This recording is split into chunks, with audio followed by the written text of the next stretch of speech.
ప్రజల భవిష్యత్తు అవసరాలకు తగినంత విద్యుత్ ఉత్పత్తి సరఫరా పంపిణీ వ్యవస్థల సామర్థ్యం అభివృద్ధి చేసేందుకు ముందస్తు ప్రణాళికలను సిద్ధం చేయాలని ఉప ముఖ్యమంత్రి మల్లు భట్టి విక్రమార్క అధికారులకు ఆదేశించారు.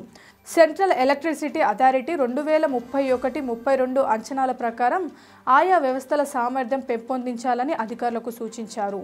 విద్యుత్ శాఖపై సమీక్ష నిర్వహించిన భట్టి విక్రమార్క రామగుండం ఎన్టీపీసీ పేజ్ 2లో 2400 మెగావాట్ల ఉత్పత్తికి థర్మల్ విద్యుత్ కేంద్రాల నిర్మాణాలను త్వరగా చేపట్టాలని అధికారులకు ఆదేశాలు జారీ చేశారు.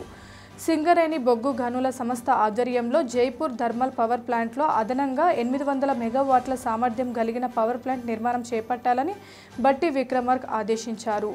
విభజన చట్టంలో ఇచ్చిన హామీ మేరకు ఎన్టీపీసీ ఆధ్వర్యంలో 4000 మెగావాట్ల థర్మల్ విద్యుత్ కేంద్రాల ఏర్పాటు చేయాల్సి ఉండగా తొలి విడతలో 1600 మెగావాట్ల థర్మల్ విద్యుత్ ప్లాంట్లను నిర్మాణం చేస్తుందని అధికారులకు భట్టి వివరించారు. వచ్చే వేసవిలో రాష్ట్రంలో నిరంతర విద్యుత్ సరఫరాకు ఎలాంటి ఇబ్బంది రాకుండా ముందస్తుగా అన్ని ఏర్పాట్లు చేయాలని భట్టి విక్రమార్క అధికారులను సూచించారు.